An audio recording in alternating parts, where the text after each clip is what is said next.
Olá pessoal do sétimo ano, tudo bem com vocês? Eu sou o professor Pedro e hoje vamos ter mais uma aula de história. Estão prontos?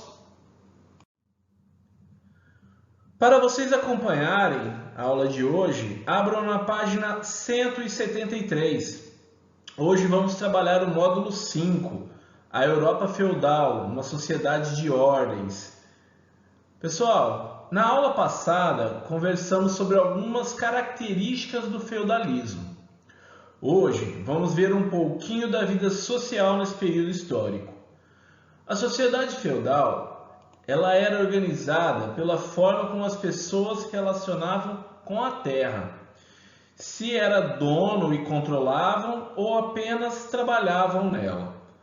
Podemos dividir essa sociedade, chamada sociedade de ordens, em três grandes grupos.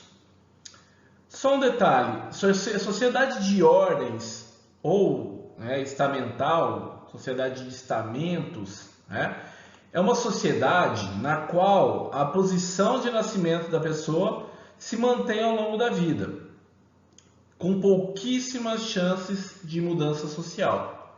Ou seja, quem nascia em família nobre mantinha essa condição e a repassava aos descendentes.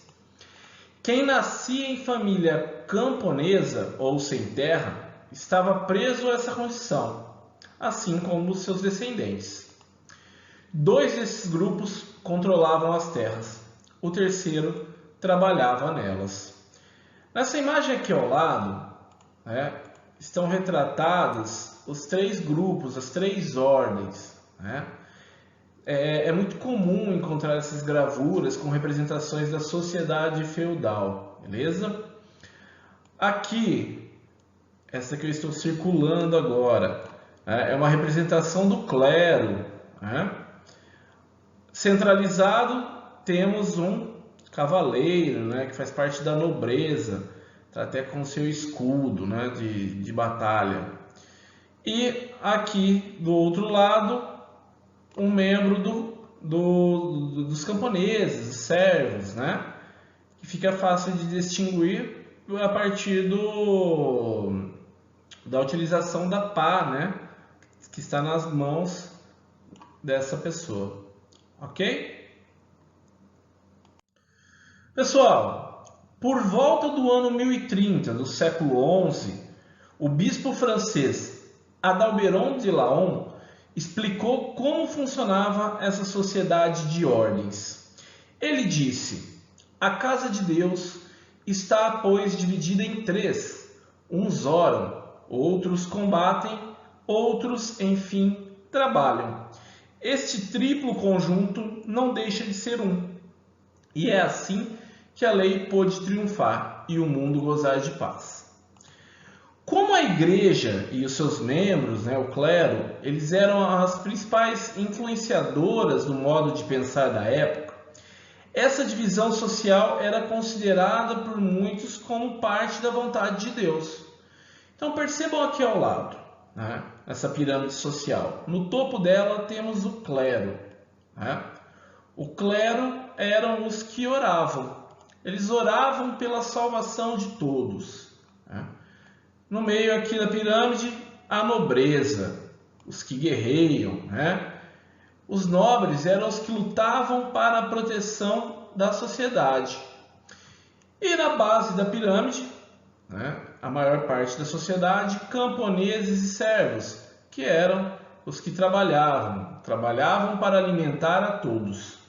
Só um detalhe importante, pessoal: clero e nobreza recebiam tributos. Os servos pagavam tributos, ok? Essa organização de sociedade era aceita pela população, pois era o que a igreja passava para eles, e eles não questionavam a igreja. Era uma população que vivia pela fé, tinha muita crença na igreja. Então eles entendiam que essa era uma vontade divina. O clero, pessoal, que era formado por representantes da igreja, vocês podem ver uma imagem aqui ao lado, desses membros com um rei. Era um grupo mais importante da sociedade feudal. Eles comandavam os mosteiros e os feudos da igreja, né, que eram doados a eles por nobres que queriam agradar a Deus. Seus membros tinham um lugar social diferenciado, né? Eles eram vistos de forma diferente na sociedade, por serem considerados intermediários entre Deus e os humanos. Quando a gente fala de uma sociedade que era extremamente influenciada pela fé, isso é muito importante. Além disso, né, como a igreja era a maior instituição política da Europa feudal, o clero fazia alianças com os senhores feudais e reis, reforçando assim os seus interesses. Ok? Observem aqui acima, né? Temos uma divisão entre alto clero e baixo clero. O que seria isso, né? Os membros do chamado alto clero eram aqueles que se tornavam bispos, cardeais e até mesmo papas. Quase sempre eram originários da nobreza. Se o grupo, né, dos camponeses, né, se um filho de camponês entrasse para a igreja, ele pertenceria ao chamado baixo clero. Ou seja, ele teria menos poder. Ele seria apenas um padre, com a função de percorrer os feudos, realizando o que eles chamavam de ofícios religiosos, missas, confissões, né? E também coletavam impostos e doações para a igreja, os dízimos, certo? Os interesses do clero frequentemente se confundiam com os interesses da nobreza. Mas geralmente o alto clero era muito mais poderoso, representava a Igreja Católica, né? A grande instituição da época, cuja estrutura alcançava toda a Europa. Então a gente tem o poder do rei, dos senhores, que é local, mas o poder da igreja era universal, era um poder que estava espalhado por toda a Europa. Ok? Sendo assim, então, o clero não obedecia aos senhores feudais, mas ele obedecia sim à hierarquia da igreja. E nessa hierarquia, o líder era o Papa. Pessoal, só para frisar esse último tópico aqui, a missa era um espaço privilegiado para a difusão da ideologia cristã. Estamos falando de um período no qual boa parte da população não sabia ler e escrever. Então, na missa, era a palavra do intermediário entre os homens e Deus.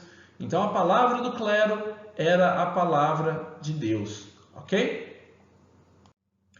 A Igreja Católica mantinha escolas e centros de estudos na Idade Média. Os membros do clero faziam parte de uma minoria que sabia ler e escrever. Para vocês terem uma ideia, os livros que circulavam naquele período eram copiados um a um pelos chamados monges copistas.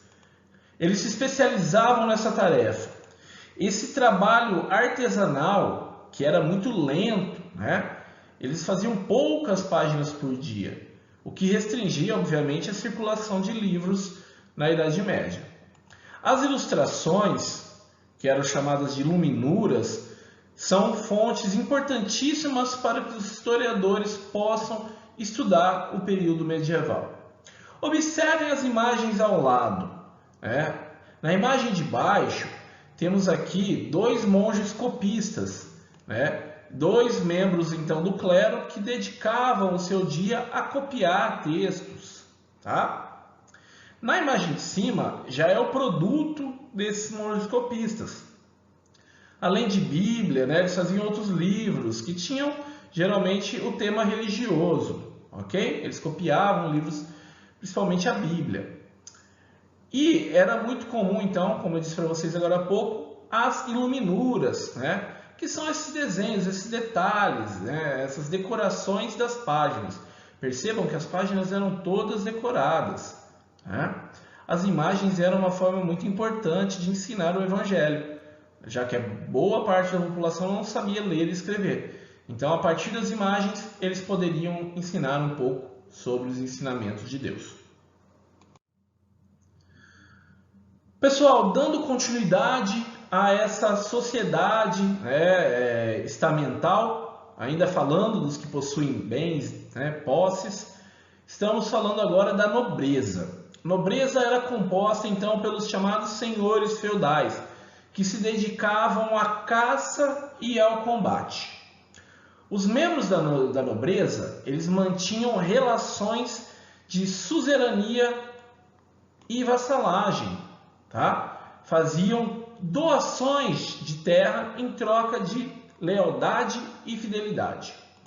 Então é o seguinte, o que é essa suzerania e vassalagem? Primeiro, entenda o seguinte, é uma relação que acontecia apenas entre nobres, ok? Eles não davam posse de terra para camponês.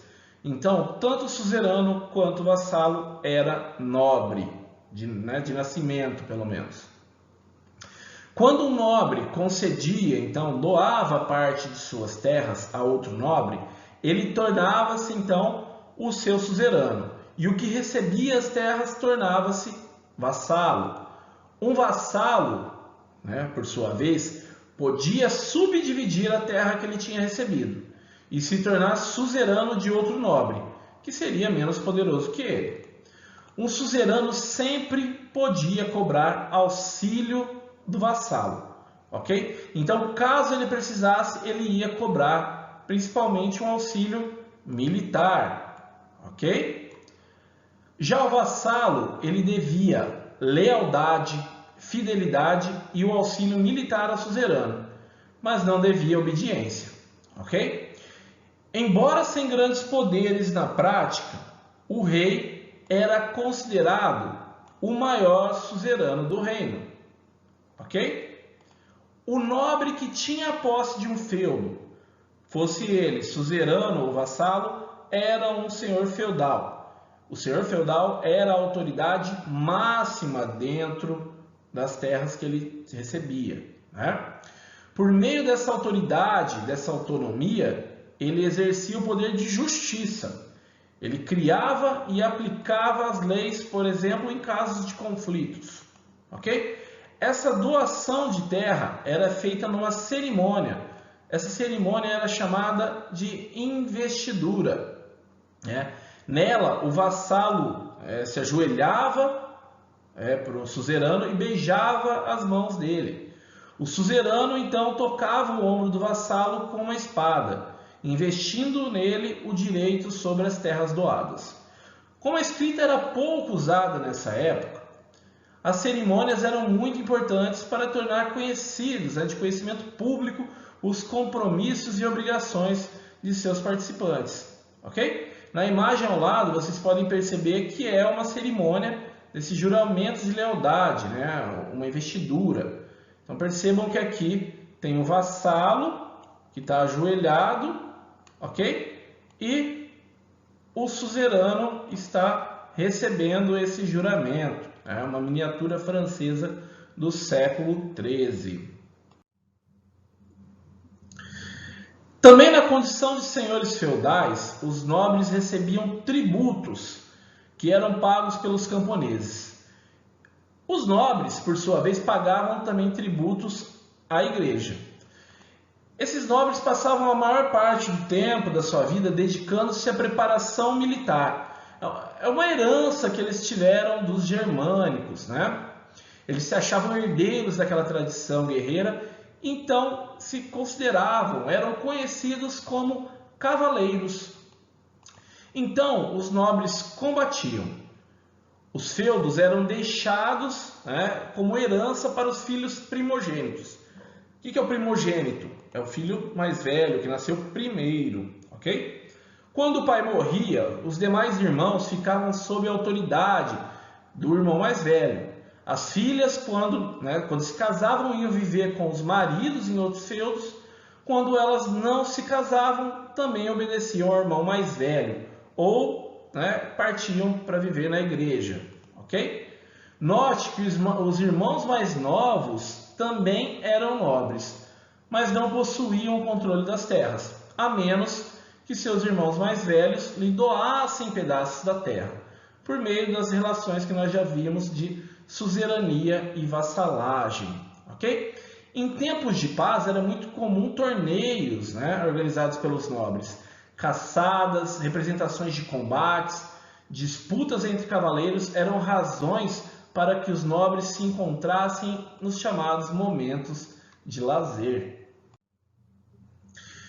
Bom, pessoal, na aula de hoje vocês aprenderam um pouquinho sobre os estamentos da sociedade feudal, que será assunto também da próxima aula, ok? Vocês viram hoje sobre os que possuíam terras, né? Semana que vem continuaremos no módulo 5 e vamos aprender um pouco sobre aqueles que não tinham terras, ok? Bom, espero que tenham gostado da aula. Acima está meu contato caso tenham dúvidas. Bons estudos para vocês, muito obrigado e até a próxima aula, pessoal.